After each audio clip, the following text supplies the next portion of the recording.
আমরা বাংলাদেশের লোক যদি ইচ্ছা করি এক সপ্তাহ খামু না ইন্ডিয়ার জিনিস, এরা বইবে কানতে হবে। মোটামুটি 28টা রুম রয়েছে, হ্যাঁ, সেখানে দুজন মাত্র গেস্ট আছে।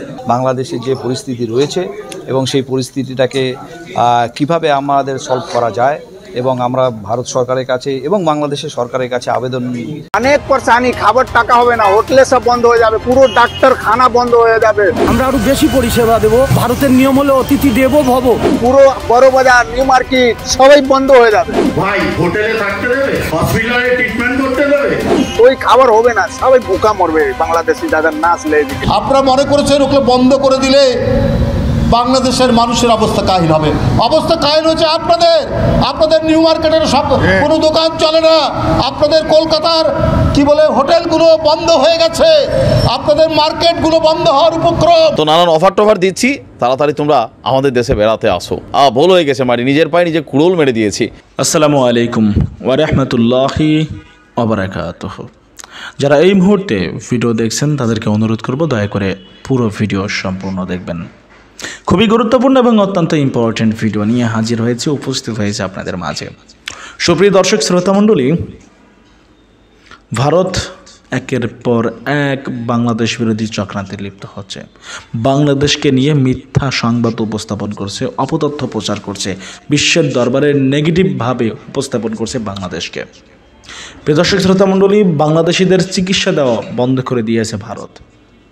ভারতের বেশ কিছু হাসপাতালে বলা হচ্ছে ভারতীয় পতাকায় সেজদা করলে, প্রিয় দর্শক শ্রোতা মণ্ডলী, তারপরে তারা চিকিৎসা দেবে। কি একটা বিষয়! প্রিয় দর্শক শ্রোতা মণ্ডলী, এ কারণে ভারতে যাওয়াও বন্ধ করে দিয়েছে। বাংলাদেশিরা ভারতে যাচ্ছে না এবং বাংলাদেশিরা ভারতে না যাওয়ার ক্ষেত্রে ভারত পড়েছে অনেক ক্ষতির মুখে। ব্যবসা বন্ধ, লোকসান কার, ভারতের না বাংলাদেশের? প্রিয় দর্শক শ্রোতা মণ্ডলী, বাংলাদেশিরা ভারতে যাওয়া বন্ধ করে দিলে ভারতের না খেয়ে মরতে হবে।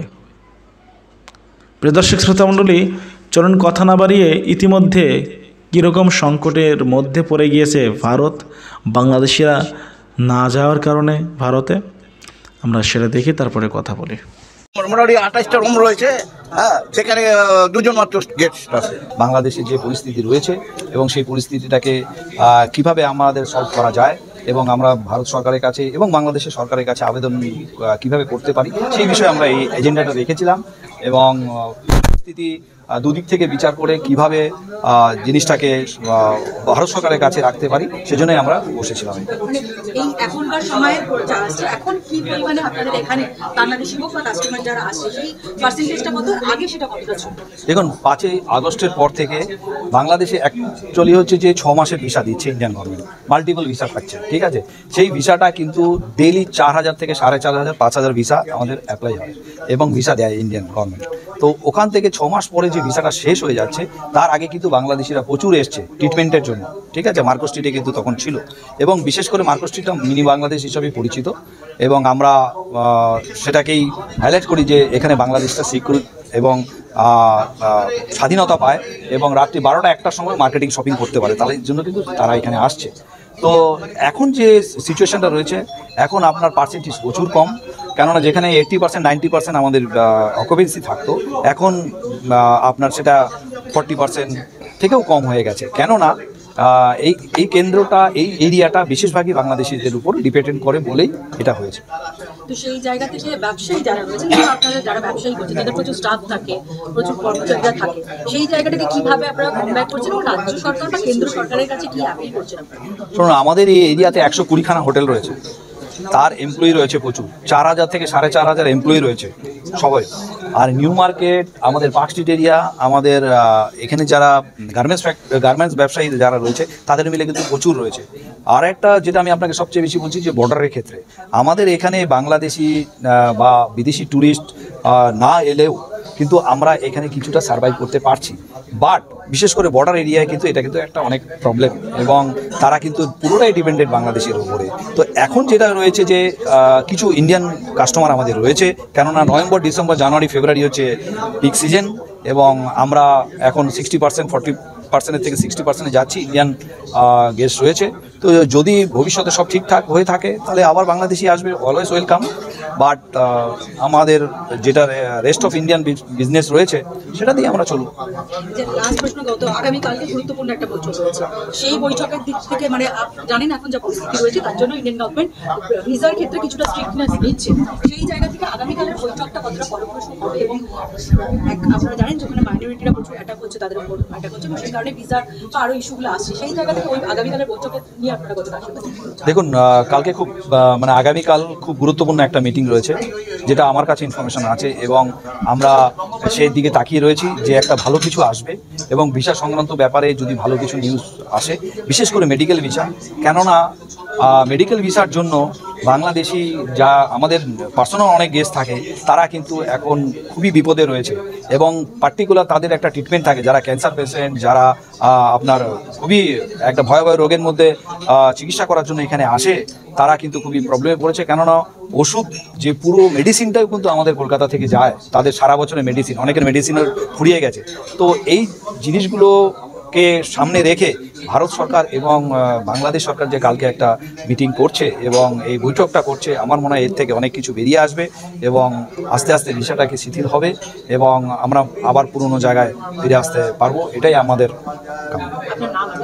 আমার নাম অন্তর সরকার, মার্কো স্ট্রিট ফিশারিজ ওয়েলফেয়ার সোসাইটির জয়েন্ট সেক্রেটারি। আমাদের দুই সরকারের কাছে এটাই আবেদন থাকবে যাতে আমাদের আওয়ামী লীগ সরকারের আমলে আমরা যে ফেসিলিটিগুলো পেয়েছি বা ভারত সরকার তাদের সঙ্গে সুসম্পর্ক রেখে, ভারত সরকার শুধু আমরা এফেক্টেড না, ভারতের অনেক কোম্পানি আছে যারা বাংলাদেশে বিজনেস করে, বাংলাদেশে গিয়ে বিজনেস করে অনেক কোম্পানি আছে ভারতীয়, তারাও এফেক্টেড, তারাও চাচ্ছে যে দু দেশের সম্পর্কটা যাতে আগের মতো ফেরত আসে।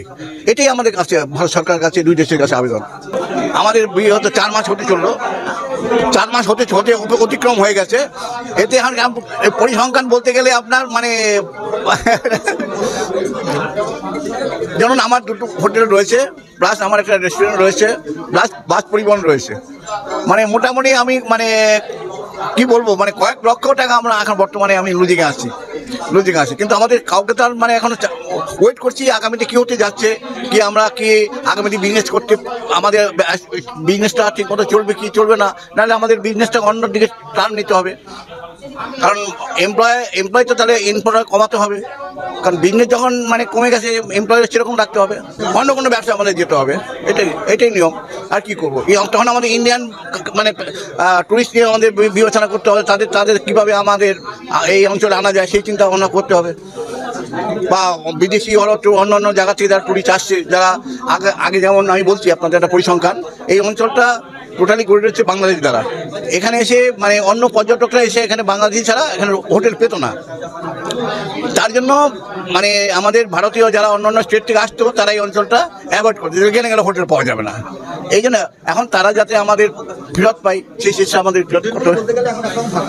হ্যাঁ, মোটামুটি ফাঁকা, পুরো ফাঁকা। যেমন আমার মোটামুটি 28টা রুম রয়েছে, হ্যাঁ, সেখানে 2 জন মাত্র গেস্ট আছে। অনেক পরেশানি, খাবার টাকা হবে না, হোটেলে সব বন্ধ হয়ে যাবে, পুরো ডাক্তার খানা বন্ধ হয়ে যাবে। আমরা আরো বেশি পরিষেবা দেবো, ভারতের নিয়ম হলে অতিথি দেবো ভাবো, পুরো বড় বাজার নিউ মার্কেট সবাই বন্ধ হয়ে যাবে। ভাই হোটেলে থাকতে দেবে, হসপিটালে ট্রিটমেন্ট করতে দেবে, ওই খাবার হবে না, সবাই বোকা মরবে বাংলাদেশি যাদের না আসলে। ধরুন এই ধরনের পরিস্থিতির মুখোমুখি হবে, সেটা সত্যিকার অর্থেই অনেকেই ভাবতে পারেন, কিন্তু এই অনভিপ্রেত পরিস্থিতির মুখোমুখি হতে হয়েছে দুই দেশের সংশ্লিষ্টদের। বলতে দ্বিধা নেই, এই মুহূর্তে পরিস্থিতি যেখানে গিয়ে দাঁড়িয়েছে তাতে চিন্তার ভাঁজ শুধুমাত্র ভারতীয় ব্যবসায়ীদের নয়, বরং বাংলাদেশি পর্যটকদেরও। বলছিলাম কলকাতার নিউ মার্কেটের মার্কো স্ট্রিট থেকে ভারত বাংলাদেশ সম্পর্ক এবং ভিসা সংক্রান্ত জটিলতা প্রসঙ্গে। এই 5ই আগস্টের পরে আমাদের বা আমার সমস্ত ব্যবসা ডুবতে বসেছে, ডুবে গেছে। আমাদের ব্যবসায়ী মুহূর্তে থেকে ভারত সরকারের কাছে দৃষ্টি আকর্ষণ করছি যে আপনারা আমাদের এই দুই দেশের মেলবন্ধনকে সুস্থ জায়গায়, যে জায়গায় ছিল ওই জায়গায় আবার ফিরিয়ে আনুন। কলকাতার এই ব্যবসায়ীরা সরাসরি আজকের এই ভারত বাংলাদেশের সম্পর্কের অবনতির পেছনে দায়ী করছেন কয়েকজন সামাজিক মাধ্যমে যারা কাজ করছেন এরকম ইনফ্লুয়েন্সারদের। কিছু কিছু খবর এখন সোশ্যাল মিডিয়া খুবই সক্রিয়, তো কিছু কিছু খবর এমন ভাবে পরিবেশিত হচ্ছে যেটাতে একটা মানুষের মধ্যে একটা ভয় তৈরি হচ্ছে। তো স্বাভাবিকভাবে তারা একটু আতঙ্কিত হচ্ছে, যেটা প্রবলেম হয়ে বললো বা হোটেল পাবো কিনা বা আমাদের ট্রিটমেন্ট হবে কিনা। তো এইটা আমরা একটু পরিচ্ছন্ন হওয়া দরকার। কারণ কালকে আমিও কতগুলো নিউজ চ্যানেল দেখছিলাম, তাতে এমন কিছু তথ্য পরিবেশন, কারণ কিছু সংবাদ পরিবেশন করা হচ্ছে, তো যেটার জন্য হয়তো সেটা হয়তো গুরুত্বপূর্ণ বা অতটা গুরুত্বপূর্ণ না, কিন্তু সেটাকে বারবার করে দেখাতে পারলে মানুষের মধ্যে একটা অদ্ভুত একটা আতঙ্ক তৈরি হচ্ছে। বলছেন যা হচ্ছে না তাই রটানো হচ্ছে। বলা হচ্ছে ভারতে বাংলাদেশ বিরোধী বিভিন্ন রকমের মন্তব্য করা হচ্ছে, যেরকম মালদা কিংবা কলকাতার বিভিন্ন সেক্টর থেকে বাংলাদেশিদের বয়কটের ডাক দেওয়া হচ্ছে। আজকে কিন্তু কলকাতার ব্যবসায়ীরা সরাসরি এই বয়কটের ডাক দেওয়ার যে তথ্য সেটি কিন্তু অস্বীকার করলেন। 5 আগস্টের পরের থেকে সমস্ত প্যাসেঞ্জার আসতে আর বলছে ভাই হোটেলে থাকতে দেবে, হসপিটালে ট্রিটমেন্ট করতে দেবে।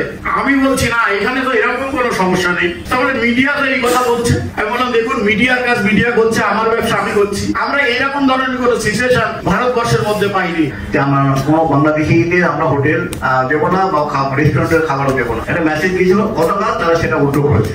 এই মুহূর্তে প্রয়োজন সত্যিকার অর্থে দুই দেশের সংশ্লিষ্ট প্রশাসনকে এক টেবিলে বসে আলোচনা করে চলমান তিক্ততা, অবিশ্বাস বা বৈষম্যের যে পরিবেশ সেটা দূর করা। অনেক জায়গায় প্রসঙ্গ হয়েছে যে যাত্রীদের নাকি পরিষেবা দেওয়া হবে না। সেই জায়গাটায় দাঁড়িয়ে আমরা বলেছি যাত্রীদের পরিষেবা আমরা আরো বেশি দেব, যাত্রীদের নিশ্চয়তা দেবো, এখানে থাকা, খাওয়া, আসা যাওয়ার কোনো রকম যাতে তাদের অসুবিধা না হয়। শুধু সন্ত্রাসবাদী রুচিরা দিয়ে সাধারণ যাত্রী, রুগী এরা যদি আসতে না পারে, যেমন তারা পরিষেবা থেকে বঞ্চিত হবে। উপরন্তু আমাদের কলকাতা বেশ যে সমস্ত হসপিটাল, আমি আজকেই পেপারে দেখছিলাম কল্যাণী এইমসে রুগীপত্র অনেক কম আসছে এবং তারাও ওখানে দুঃখ প্রকাশ করেছে, তারা রুগীপত্র পাচ্ছে না। যেখানে প্রতিদিন 500 রুগী পেত, এখন 15 জন, 20 জন, 50 জন পাচ্ছে। এ কোথায় বয়কট করলো সেটা সামগ্রিক ভারতবর্ষের হতে পারে না, এটা তার একান্ত ব্যক্তিগত।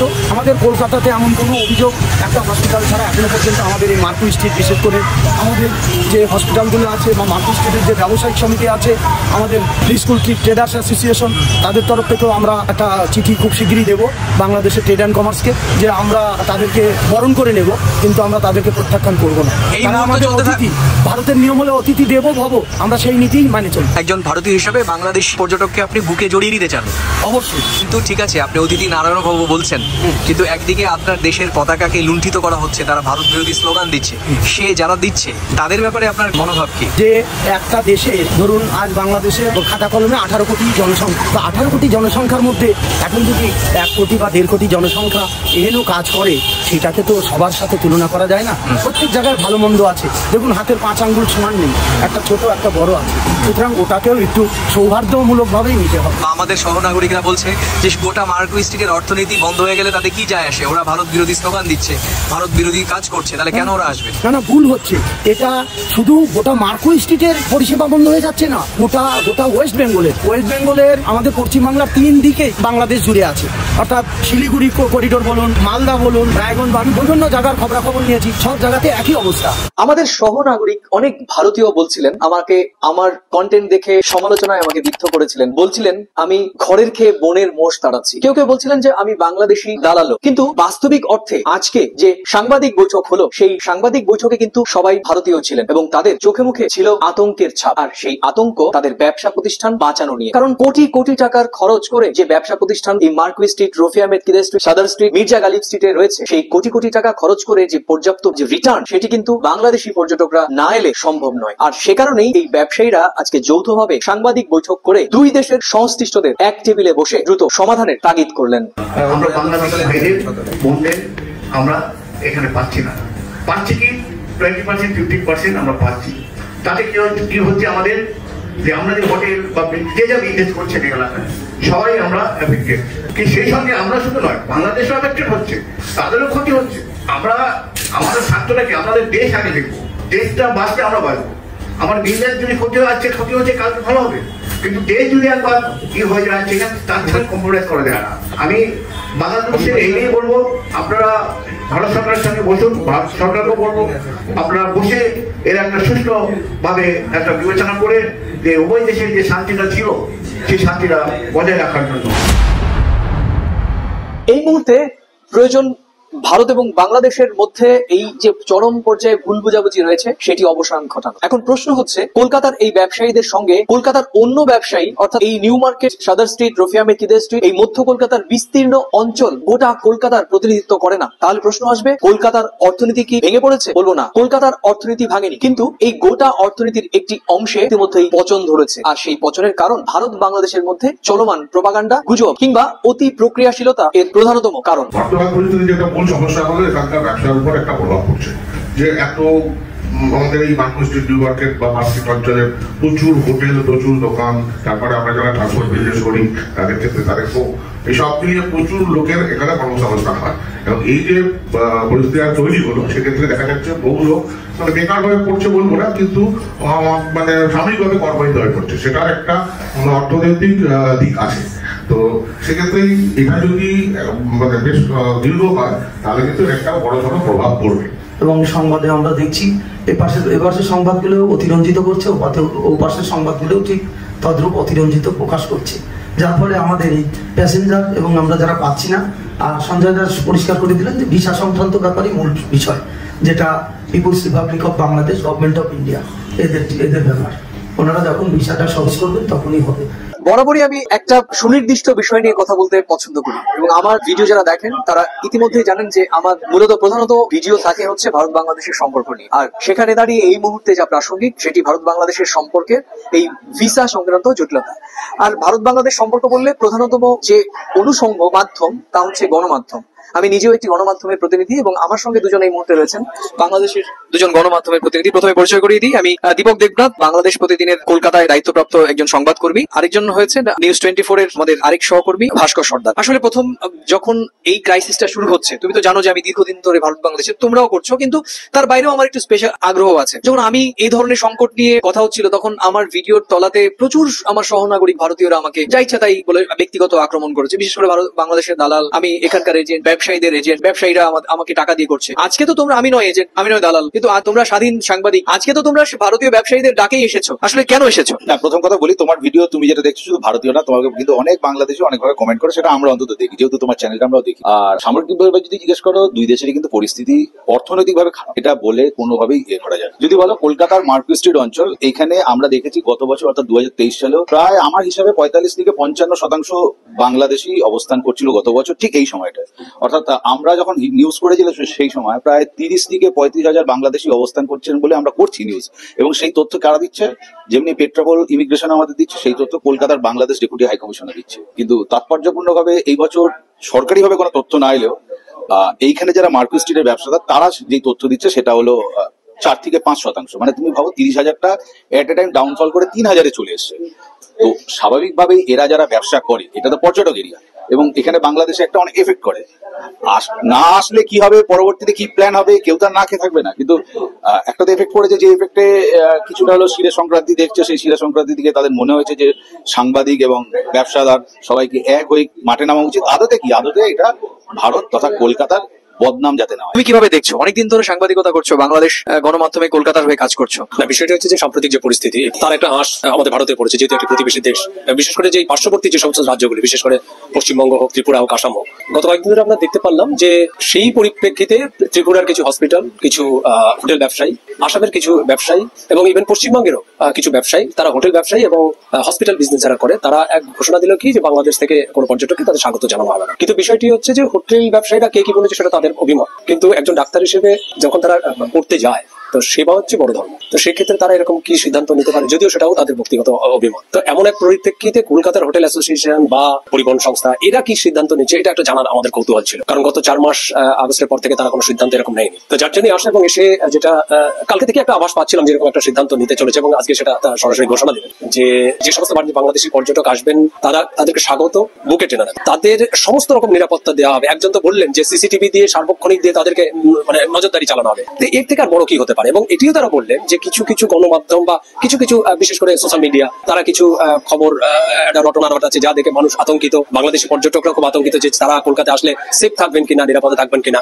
তো এরপরে যখন কলকাতার এই ব্যবসায়িক প্রতিষ্ঠানগুলো যখন এরকম একটা ঘোষণা দিল, সুতরাং আর এরপরে কোন রকম আতঙ্ক আশঙ্কার কোনো জায়গা নেই, সেই জিনিসগুলো যারা তারা করে। আমার যারা সমালোচক যারা আমার ভিডিওতে কমেন্টস করেন যে আমি বাংলাদেশিদের হয়ে কথা বলি, তুমিও কি বাংলাদেশের গণমাধ্যমে কাজ করো দেখে বাংলাদেশিদের হয়ে কথা বললে? কারণ ভারতীয় পতাকাকে অবমাননা করা হয়েছে, ভারত বিরোধী স্লোগান উঠছে, সেক্ষেত্রে দাঁড়িয়ে কতটা যৌক্তিক বা প্রাসঙ্গিক এই ধরনের অবস্থান নেয়ার? না, অবশ্যই একজন ভারতীয় হিসেবে তো আমি তো ভারতের বিষয়টি দেখবো, কিন্তু সেখানেও এরকম ধরনের পতাকা রেখে করা হয়েছে এবং বাংলাদেশ সরকার থেকে জানা হয়েছিল এটা এআই এর মাধ্যমে আর্টিফিশিয়াল ইন্টেলিজেন্স দিয়ে এটাকে করা হয়েছে, কিন্তু পরে আবার জানা যাচ্ছে না এটা আর্টিফিশিয়াল ইন্টেলিজেন্স, সত্যি সত্যি সেখানে পতাকা রাখা হয়েছিল। ভারতেও এরকম একটি ঘটনা ঘটেছে, যদিও কেউ কেউ বলছে না এটাকে সত্য নয়, সেখানে পতাকা ছিঁড়ে ফেলা হয়নি বা পুরোনো। তো এই নিয়ে একটা দ্বিমত, একটা মত পাল্টা মত রয়েছে। সেই আবার ঘুরে ফিরে সেই জায়গায় আসবো যে এই সম্পর্ক যত বজায় থাকে। আচ্ছা, আমি তোমাকে একটা প্রশ্ন করি, ভারত বাংলাদেশ দেশ জাতি ধর্ম বর্ণ নির্বিশেষে ক্ষুধার্ত মানুষের কাছে এক থালা খাবার, একটা পতাকা বা একটা ধর্মগ্রন্থ দেওয়া হলো, সে কোনটাই? অবশ্যই এই লড়াইটা তো খাবার লড়াই, এটা তো ব্যবসায়ীদের লড়াই। আবার যারা বাংলাদেশ থেকে আসছেন তারা তো পরিষেবা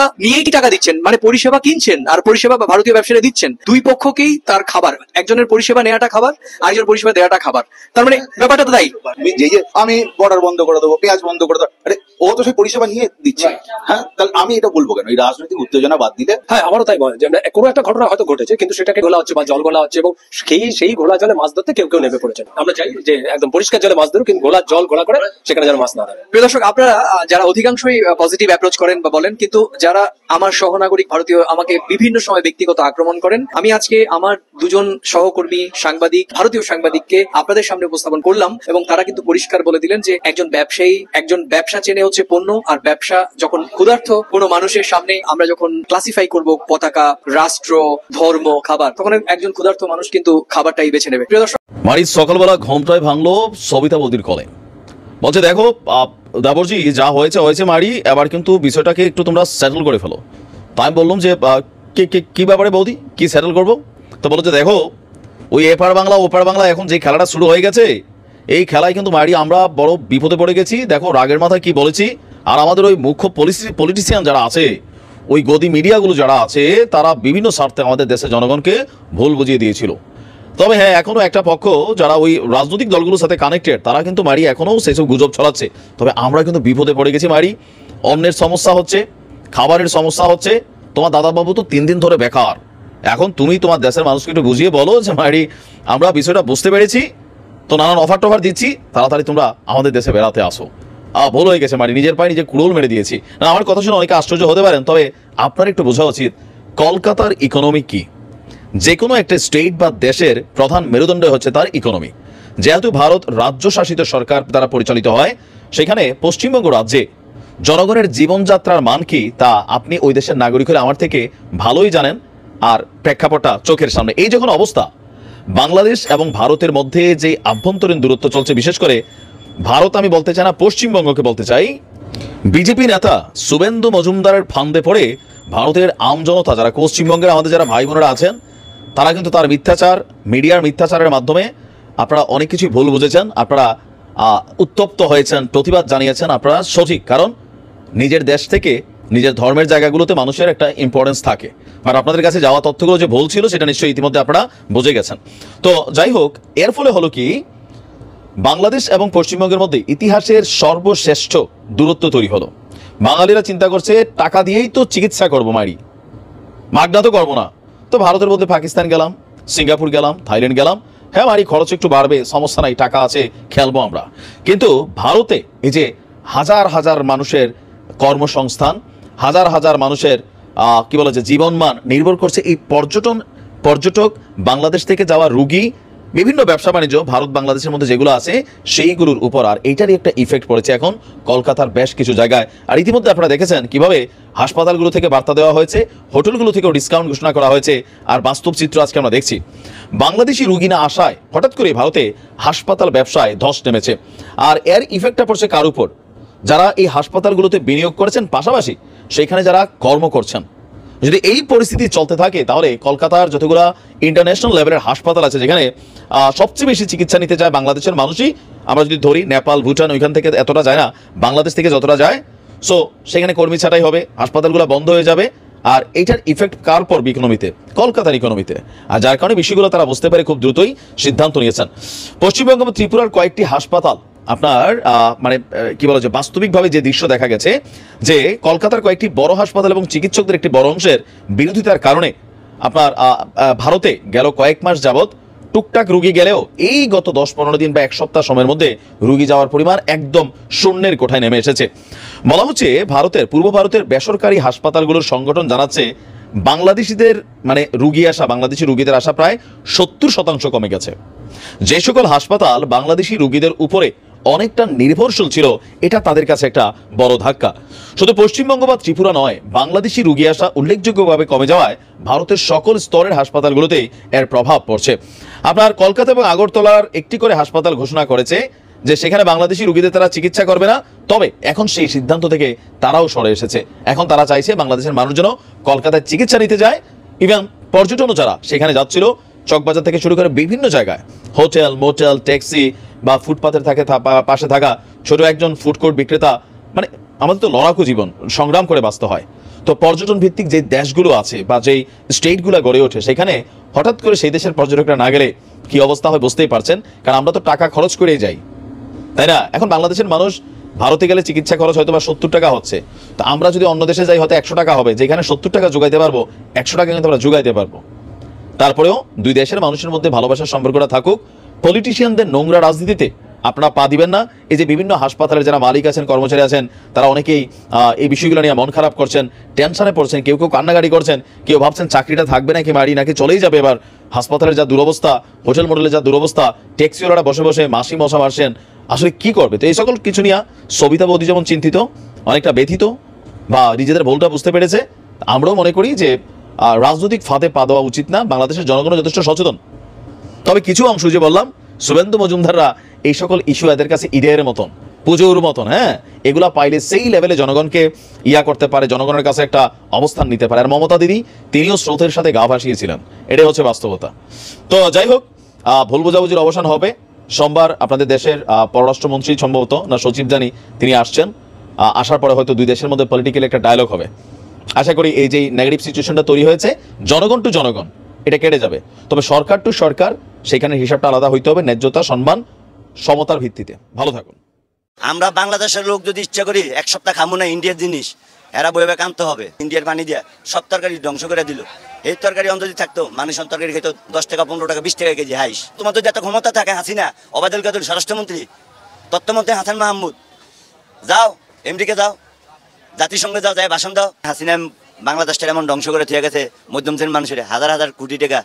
দেখেন আওয়ামী লীগের কড়া মন্ত্রী, এক একটা মন্ত্রী যদি 10 কোটি করে নেয়, কড়া মন্ত্রী আছে, কড়া মন্ত্রী কত কোটি টাকা নিছে। এরপর প্রধানমন্ত্রী পদ্মা সেতুর কত টাকা নিছে, ব্যাংকের কতগুলি টাকা নিছে। এগুলো সব জনগণের ফেটাতেন গেছে, মধ্যম শ্রেণীর মানুষের ফেটা লাথি পাচ্ছে না। এই মানুষের টাকাটা পাইব কই? এরপর সামনে এই যে জানুয়ারি মাস আইতাছে, মানুষের পোলাবেনের স্কুল ভর্তি করাইব, বাসা ভাড়া, সব কিছু মিলিয়া মানুষের মাথা টেনশন হয়ে গেছে গিয়া জনগণের। কেমতে পোলাবেন ভর্তি করবো, কেমতে করবো, সব কিছু করবো এই দিক দিয়া। এরপরে দেখা গেছে ডক্টর এনুসের বয়সে সবাই মিলা বয়সে, ছাত্ররা মিলা বয়সে। বেড়া কি করবো? যদি বেড়া আমরা যদি জনগণ যদি সহযোগিতা না করি, সহযোগিতা করবো কে? ওই যে কান কথা ইন্ডিয়ান বই হাসিনা, ইন্ডিয়া বই বইয়া কান কথা করে, এটা নিয়ে করে। এই যে দিল্লি বোতাবাসের বিরুদ্ধে যে ঘটনাটা করলো, এরপরে ইন্ডিয়া আল্লাহরা আবার বাংলাদেশের হুমকি দেয়, বাংলাদেশের সব কিছু বদ্ধ করে দিব। তো বদ্ধ করলে কি আমাকে বাংলাদেশের লস হইব না? হ্যাঁ, লস হইব। আমরা বাংলাদেশের লোক যদি ইচ্ছা করি এক সপ্তাহ খামু না ইন্ডিয়ার জিনিস, এরা বইবে কানতে হবে। এরা যেন ইন্ডিয়ালারা যেন বড় বড় কথা বলে আমাদের বাংলাদেশের জনগণের, এটা ভুল। এরপরে বহুত আওয়ামী লীগের বহুত ব্যবসার ভিতরে যে মোদির ব্যবসা, বড় বড় আওয়ামী লীগের সিন্ডিকেট হয়ে গেছে। এই যে তেলের দাম বাড়াইলো প্রতি লিটারে, এটা কি ডক্টর ইউনূসে বাড়াইছে? ছাত্র ভাইয়ের কাছে অনুরোধ, ডক্টর ইউনূসের কাছে অনুরোধ, বিএনপির নেতা কর্মীদের কাছে, তারেকদের কাছে অনুরোধ, এটা আপনারা খুব ভালোভাবে নিবেন, ভালোভাবে দেখবেন, দেশের মানুষের দিকে আপনারা লক্ষ্য করবেন। এটা আমি বড় বড় বিএনপির নেতার কাছে অনুরোধ, তারেকদের কাছে অনুরোধ, দেশের মানুষ কীভাবে ভালোভাবে থাকতে পারবো, কীভাবে থাকতে পারবে, এটা অনুরোধ। শেখ হাসিনা যে বাইরের রাষ্ট্র যাইতে পারে না, কিলে খালি ইন্ডিয়া ভরেছে কি কারণে? আমেরিকার কইছে গণা ধরে না, ওবায়দুল কাদের কিন্তু বলছে, স্বরাষ্ট্রমন্ত্রী বলছে আমেরিকা যুক্তরাষ্ট্র হালা করে গণা ধরে না, জাতিসংঘ হালা করে কইছে গণা ধরে না, কোনো বাইরের রাষ্ট্র করে গণা ধরে না। বাইরের রাষ্ট্রে কি বলছে না বলছে এটা আমার দেখার বিষয় না। তো এখন দেখা বিষয় না হইলে তোমার যদি এত ক্ষমতা থাকে হাসিনা, ওবায়দুল কাদের স্বরাষ্ট্রমন্ত্রী, তথ্যমন্ত্রী হাসান মাহমুদ, যাও আমেরিকা যাও, জাতিসংঘে যাও, যাই ভাষণ দাও, জাতির উৎসর্য ভাষণ দাও। তোমরা বললে আবার বলে ক্ষমতা ছেড়ে যাও না, তোমরা গেছো গিয়া কি কারণে গেছো? তোমরা যদি বাপের বেড়া তাহলে বাংলাদেশে থাকো, থাকে জনগণের খেজমত করে দেখাও। আমরা তোমাদের খেজমত করছি। বাংলাদেশের তেন পলিয়ে গেছে, ইন্ডিয়ায় যাওয়ানোর পরে মোদির লগে যুক্তি করিয়া কয়টা রাষ্ট্র নষ্ট করলো? কুমিল্লা, নোয়াখালী, চিটাগাং, চাঁদপুর, এই যে পানি দিয়ে ইন্ডিয়ার পানি দিয়া সব তরকারি ধ্বংস করে দিল। এই তরকারি অন্তত থাকতো, মানুষের তরকারি খেতো 10 টাকা, 15 টাকা, 20 টাকা কেজি হাইস। সম্মানিত বন্ধুগণ, দর্শক শ্রোতা, আপনারা দেখতে পারলেন। তো ব্যক্তিগত ওপিনিয়ন অবশ্যই জানাবেন, আপনারা কি বলবেন, আপনাদের মতামতটা আসলে কি, আপনারা কি ভাবছেন? ভারত খুব শান্তিতে আছে? বাংলাদেশ নিয়ে ষড়যন্ত্র করলে ভারতের অবস্থা খুব একটা ভালো হবে না, ভারতের কঠিন মাসুল দিতে হবে। প্রিয় দর্শক শ্রোতা মণ্ডলী, ভারত ভুলে গিয়েছে হয়তো এটা শেখ হাসিনার বাংলাদেশ নয়।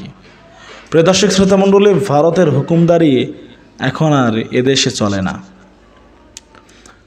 প্রিয় দর্শক শ্রোতা মণ্ডলী, আপনারা আপনাদের মতামত অবশ্যই কমেন্টে জানিয়ে যাবেন। আপনারা কি বলতে চান, আপনাদের ওপিনিয়নটা কি থাকবে, আপনারা কি বলবেন ভারত সম্পর্কে, আপনাদের দু একটা মতামত কমেন্ট করে যাবেন। আমাদের চ্যানেলে যদি নতুন হয়ে থাকেন, আপনাদেরকে অনুরোধ করব এবং রিকোয়েস্ট করব, আপনারা দয়া করে আমাদের চ্যানেলটি সাবস্ক্রাইব করে পাশে থাকা বেল বাটনটি ক্লিক করে রাখবেন, যাতে পরবর্তী আপডেটগুলো আপনাদের কাছে সবার আগে পৌঁছায়। আল্লাহ হাফেজ। আসসালামু আলাইকুম ওয়া রাহমাতুল্লাহি ওয়া বারাকাতুহু।